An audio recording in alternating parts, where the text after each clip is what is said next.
ದರ್ಶನ್ಗೆ ಪೊಲೀಸ್ ಕಸ್ಟಡಿಯಿಂದ ಜೈಲು ಫಿಕ್ಸ್ ಆಗುತ್ತಾ ಅನ್ನುವಂತ ಪ್ರಶ್ನೆ ಹುಟ್ಕೊಳ್ತಾ ಇದೆ. 13 ವರ್ಷಗಳ ನಂತರ ಜಗ್ಗು ಮರಳಿ ಜೈಲಿಗೆ ಹೋಗ್ತಾನ ಅನ್ನೋದು ಇವತ್ತಿನ ಪ್ರಶ್ನೆ.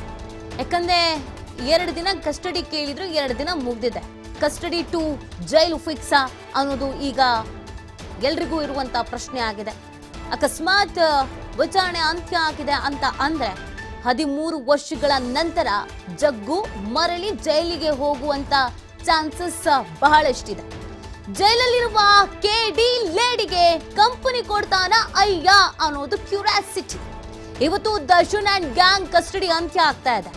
ಸಂಜೆ ಕೋರ್ಟ್ಗೆ ಹಾಜರುಪಡಿಸಲಿರುವ ಖಾಕಿ ಪರಪ್ಪನ ಅಗ್ರಹಾರ ಜೈಲು ಸೇರ್ತಾರ ನಟ ಅನ್ನೋದು ಪ್ರಶ್ನೆ.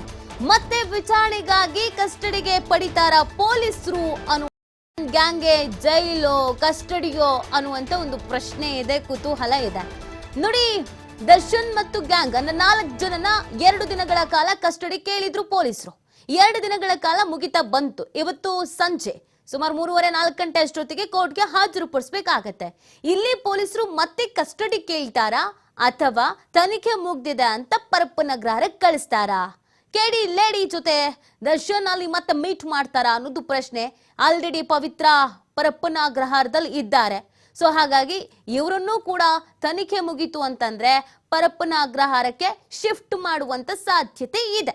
ಹಾಗೇನಾದ್ರೂ ಅಕಸ್ಮಾತ್ ಆದ್ರೆ ಇವತ್ತೇನಾದ್ರು ಪರಪ್ಪನ ಅಗ್ರಹಾರಕ್ಕೆ ಕಳಿಸಿದ್ರೆ 13 ವರ್ಷಗಳ ಬಳಿಕ ವಾಪಸ್ ಜಗ್ಗು ದಾದ ವಾಪಸ್ ಜೈಲಿಗೆ ಹೋಗುವಂತ ಪರಿಸ್ಥಿತಿ.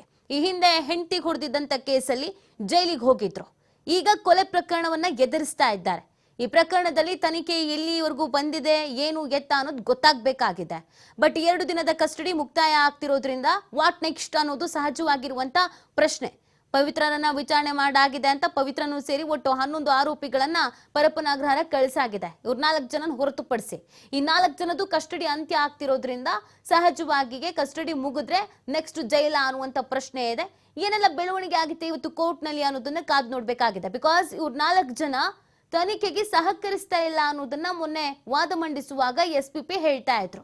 ಪ್ರಶ್ನೆಗಳಿಗೆ ಉತ್ತರ ಕೊಡ್ತಾ ಇಲ್ಲ, ರೇಣುಕಾಸ್ವಾಮಿ ಮೊಬೈಲ್ ಸಿಕ್ಕಿಲ್ಲ, ಎಲೆಕ್ಟ್ರಿಕ್ ಡಿವೈಸ್ ಅನ್ನ ಬಳಸ್ಕೊಂಡಿದ್ರು, ಅದೆಲ್ಲಿ ತೆಗೆದುಕೊಂಡಿದ್ದು ಏನು ಎತ್ತ ಅನ್ನೋದನ್ನ ಹೇಳ್ತಾ ಇಲ್ಲ.